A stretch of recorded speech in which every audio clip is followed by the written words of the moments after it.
ومن آياته أن خلق لكم اعوذ باللہ من الشیطان الرجیم بسم اللہ الرحمن الرحیم نحمدہ ونصلی علی رسولہ الکریم۔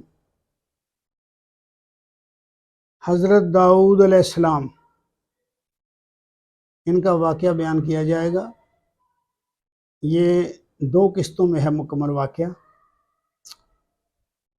آج پہلی قسط بیان کریں گے، پھر اس کے بعد دوسری قسط ہوگی۔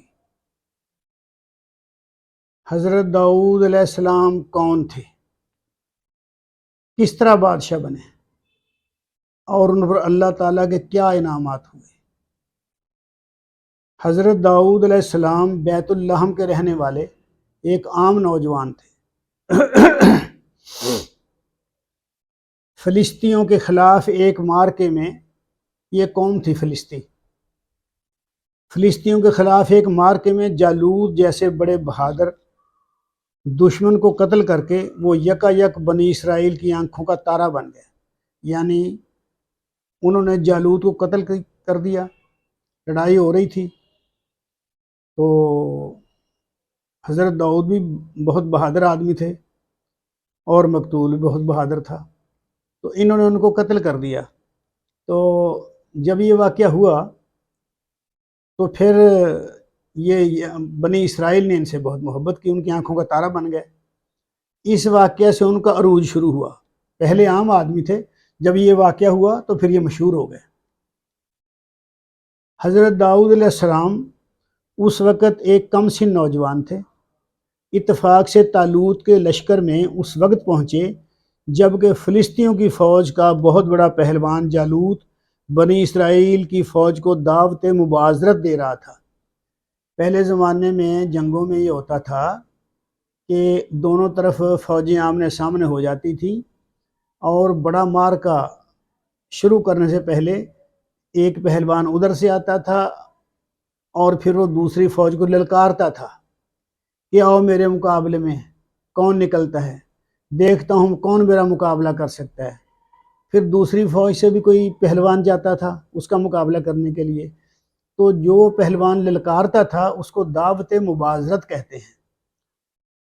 تو اس نے دعوت مبازرت دی، اور اسرائیلیوں میں سے کسی کی ہمت نہ پڑتی تھی کہ اس کے مقابلے کو نکلے، یعنی اتنا بڑا بہادر پہلوان تھا وہ۔ حضرت داؤد یہ رنگ دیکھ کر فوراً اس کے مقابلے پر میدان جنگ میں پہنچے اور اس کو قتل کر دیا۔ طالوت بادشاہ نے اپنی بیٹی کی شادی ان سے کر دی، یعنی حضرت داؤد علیہ السلام سے، اور آخر کار وہی اسرائیلیوں کے بادشاہ بن گئے۔ طالوت بادشاہ کی وفات کے بعد ہیبرون، موجودہ جس کا نام الخلیل ہے، ہیبرون میں موجودہ الخلیل میں یہودیوں کے فرما روا بنائے گئے۔ پھر چند سال بعد بنی اسرائیل کے تمام قبیلوں نے مل کر ان کو بادشاہ منتخب کر لیا۔ انہوں نے یروشلم کو فتح کر کے اسرائیلی سلطنت کا پایہ تخت بنایا۔ ان کی قیادت کی وجہ سے ایک ایسی خدا پرست حکومت مارز وجود میں آئی، یعنی مسلمان حکومت سمجھ لیں آپ، کیونکہ وقت کے پیغمبر پر جو بھی لوگ ایمان لاتے تھے ان کو مسلمان ہی کہا جاتا ہے، جس کی حدود خلیج عقبہ دریائے فرات کے مغربی کناروں تک پھیلی ہوئی تھی۔ حضرت داؤد علیہ السلام کو مزید فضل خداوندی، علم و حکمت، عدل و انصاف، خدا ترسی اور بندگی کا حق بھی نصیب ہوا۔ پہاڑوں پرندوں کے ساتھ تسبیح، یعنی پہاڑوں اور پرندوں کے ساتھ تسبیح کرتے تھے۔ حضرت داؤد کے لیے پہاڑ اور پرندے مسخر کیے گئے تھے، اور وہ بھی آپ کے ساتھ اللہ کی تسبیح کرتے تھے۔ مفہوم سورۃ الانبیاء آیت نمبر 79۔ داؤد کے ساتھ ہم نے پہاڑوں کو، یہ اس کا ترجمہ ہے، داؤد کے ساتھ ہم نے پہاڑوں اور پرندوں کو مسخر کر دیا تھا جو تسبیح کرتے تھے، اور پرندے بھی مسخر کر دیے تھے جو اکٹھے ہو جاتے تھے، یعنی پرندے ان کے سامنے اکٹھے ہو جاتے تھے، سب اس کی تسبیح کو دہراتے تھے۔ یعنی جس طرح حضرت داؤد علیہ السلام پڑھتے تھے اسی طرح پرندے یعنی وہ بھی تسبیح کرتے تھے۔ سورۃ سبا میں اس طرح ہے، پہاڑوں کو ہم نے حکم دیا کہ اس کے ساتھ تسبیح دہراؤ، اور یہ حکم پرندوں کو دیا۔ حضرت داؤد علیہ السلام جب اللہ تعالیٰ کی حمد و ثنا کے گیت گاتے تھے تو ان کی بلند اور سریلی آواز پہاڑ گونج اٹھتے تھے، پرندے ٹھہر جاتے تھے اور ایک سما بن جاتا تھا۔ حضرت داؤد علیہ السلام بڑی قوتوں کے مالک تھے۔ سورۃ صاد آیات 17 تا 26۔ اللہ نے ان کو ذو العید کہا ہے، بڑے ہاتھوں والے، یعنی بڑی قوت والے، ہاتھ والا۔ اس کا مفہوم، اس آیت کا 17 تا 26 آیات کا مفہوم اور خلاصہ یہ ہے، حضرت داؤد علیہ السلام کو ان آیات میں ذو العید یعنی ہاتھوں والا کہا گیا ہے۔ اس کا مطلب یہ ہے کہ وہ بڑی قوتوں کے مالک تھے۔ ان قوتوں سے مراد بہت سی قوتیں ہو سکتی ہیں، مثلا ایک بہترین جنگجو تھے، کیونکہ انہوں نے جالوت کے ساتھ بڑی بہادری سے جنگ کی تھی۔ انہوں نے گرد و پیش کی مشرک حکومتوں کو شکست دے کر ایک مضبوط اسلامی سلطنت قائم کی تھی۔ آپ بہت زیادہ اخلاقی قوت کے مالک تھے۔ آپ ہمیشہ اللہ سے ڈرتے رہے اور حدود اللہ کی پابندی کرتے رہے۔ وہ ہمیشہ ایک دن بیچ روزہ رکھتے تھے، یعنی ایک دن چھوڑ کر دوسرے دن روزہ رکھتے تھے، یہ ان کا معمول تھا، اور روزانہ ایک تہائی رات نماز میں گزارتے تھے۔ ان کو حکمت اور فیصلہ کن بات کرنے کی صلاحیت بخشی گئی، یہ بھی ایک اللہ کی عطا کردہ خصوصیت تھی ان کے لیے۔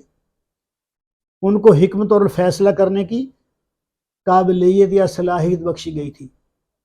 آپ کی بات بالکل واضح اور صاف ہوتی تھی، جو آسانی سے سمجھ میں آ جاتی تھی۔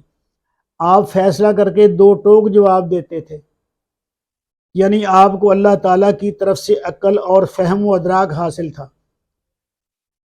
تو ایک اور واقعہ پیش آیا، بکریوں کے کھیت چر جانے کا واقعہ۔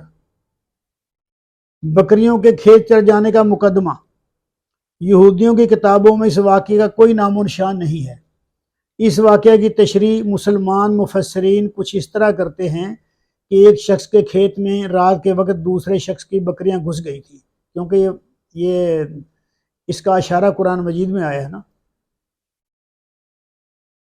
اس نے حضرت داؤد کے سامنے مقدمہ پیش کیا۔ داؤد علیہ السلام نے یہ فیصلہ کیا کہ بکریاں چھین کر کھیت والے کو دے دی جائیں۔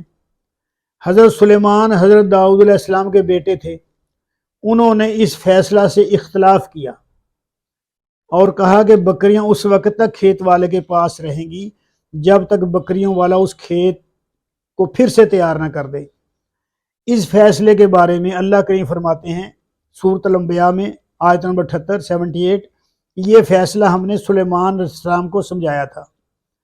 اس واقعہ کے سیاق و سباق سے یہ بات واضح ہوتی ہے کہ اگرچہ نبیوں کو غیر معمولی طاقتیں ملتی ہیں، مگر پھر بھی وہ ہوتے تو انسان ہی ہیں۔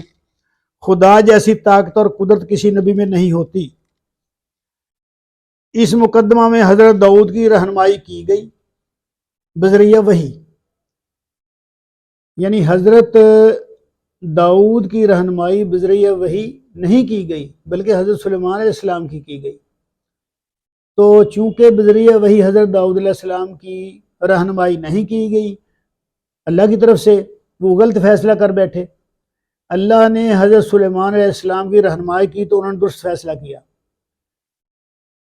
اب یہاں سے یہ بات مترشح ہوتی ہے کہ اصل مسئلہ تو اللہ پاک کا ہے، اللہ پاک ہی کارساز ہیں، علی کل شیء قدیر ہیں، وہ جس کو چاہے جو بتا دیں، جس کو چاہے نہ بتائیں۔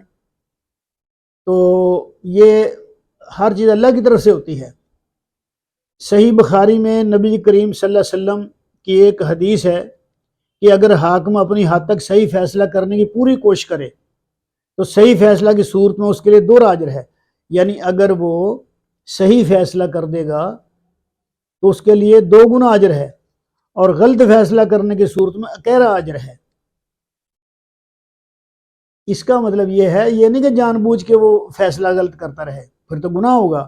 ہاں، اپنی طرف سے وہ عقل سے کام لے کر، فہم و فراست سے لے کر صحیح فیصلہ کرنے کی کوشش کرے، لیکن اگر فیصلہ غلط بھی ہو جائے تو پھر بھی اس کو ایک اجر مل جائے گا، غیر اجر پھر بھی اس کو ملے گا۔ اب ایک اور خصوصیت آپ کو بخشی گئی، لوہے کا نرم ہونا۔ سورۃ الانبیاء آیت نمبر 80، اس کا ترجمہ ہے، ہم نے تمہارے فائدے کے لیے اس کو زرہ بنانے کی سند سکھا دی تاکہ تم اس کو ایک دوسرے کی مار سے بچاؤ، پھر کیا تم شکر گزار ہو؟ سورۃ سبا میں اس کی مزید تفصیل یہ ہے، سورۃ سبا میں بھی اس کا ذکر آیا ہے، اس کی تفصیل یہ ہے، اس کا ترجمہ ہے، ہم نے لوہے کو اس کے لیے نرم کر دیا کہ پوری زرہیں بنا اور ٹھیک اندازے سے کڑیاں جوڑ۔ اس سے معلوم ہوتا ہے کہ اللہ تعالیٰ نے حضرت داؤد علیہ السلام کو لوہے کے استعمال پر قدرت عطا کی تھی اور خاص طور پر جنگی مقاصد کے لیے زرہ بنانے کا طریقہ سکھایا تھا۔ اب لوہا نرم کر دیا اللہ پاک نے، اس کا کیا مطلب ہے؟ لوہا تو سخت ہوتا ہے نا، تو حضرت داؤد کے لیے لوہا کیسے نرم کیا گیا؟ کیا ایسے تھا کہ جب وہ ہاتھ لگاتے تھے لوہا موم بن جاتا تھا؟ آئیے ہم دیکھتے ہیں کہ یہ اس کا کیا مطلب ہے۔ دنیا میں لوہے کے استعمال کا دور یعنی آئرن ایج 1200 تا 1000 قبل از مسیح کے درمیان شروع ہوا۔ یہی حضرت داؤد کا زمانہ ہے، یعنی اس زمانے میں جب حضرت داؤد کا زمانہ تھا تو آئرن ایج بھی وہی ہے، لوہا اسی زمانے میں دریافت ہوا۔ سب سے پہلے شام اور ایشیا کوچک کی ہتی قوم کو لوہے کے پگھلانے اور تیار کرنے کا پیچیدہ طریقہ معلوم ہوا، یعنی ایشیا کوچک کی ہتی قوم جو تھی اس کو طریقہ معلوم ہوا لوہے کو پگھلانے کا۔ انہوں نے اس کو باقی دنیا سے راز میں رکھا، لیکن اس طریقے سے تیار کردہ لوہا سونے اور چاندی کی طرح قیمتی ہوتا تھا کہ عام استعمال میں نہ آ سکتا تھا، یعنی اس کے تیار کرنے کا طریقہ بہت اس پر خرچ آتا تھا، بہت قیمتی تھا، اس لیے وہ عام استعمال میں نہیں آ سکتا تھا۔